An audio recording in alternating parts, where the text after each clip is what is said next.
जय सीताराम। आज हूँ अगस्ट मास 21 तारिख 2026 मसीहा शुक्रवार। आपणकर राशि सबुठारु प्रभावशाली उपाय कौन, केउ सहज प्रतिकार करिले आपणकर भाग्यर सहयोग मिल आसतु जानिबा।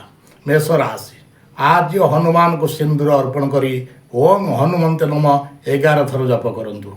मनोबल बढ़िबो एवं काम बाधा कमिबो। वृष राशि शिवलिंग क्षीर अर्पण करंतु।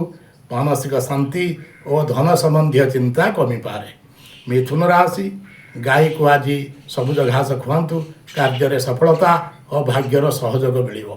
कर्कट राशि शिव को जल अर्पण करी महामृत्युंजय मंत्र 11 थर जप करंतु। चिंता दूर हो मन शांत रहिबो। सिंह राशि सकाळे सूर्य तंबा पात्र रे जल अर्पण करंतु। आत्मविश्वास बढ़िबो एवं कार्यक्षेत्र सम्मान बढ़ी पारे। कन्या राशि गणेश दुर्वा अर्पण करंतु। बुद्धि और एकाग्रता बढ़िबो। अटकी काम आगक बढ़ी पारे। तुला राशि लक्ष्मी सम्मुख में घी दीप जलांतु। धनलाभ सुजोग और परिवार सुख बढ़ी पारे। इच्छा राशि हनुमान को लाल फूल अर्पण करंतु।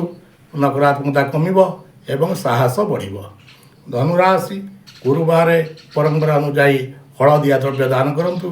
भाग्यर सहयोग और नुआ सुजोग मिल पारे। मकर राशि शनिदेव नाम स्मरण करी गरीब कला तिल दान करंतु। कार्य आसुवा विलंब बाधा कमी पारे। कुंभ राशि आवश्यकता थिबा व्यक्ति को खाद्य दान करंतु।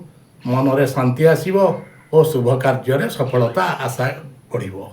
मीन राशि विष्णु को हलदिया फूल अर्पण करी ओम नमो भगवते वासुदेव मंत्र को 11 थर जप करंतु। मनोबल बढ़िबो। शुभ फल पाइबार संभावना बढ़ी पारे।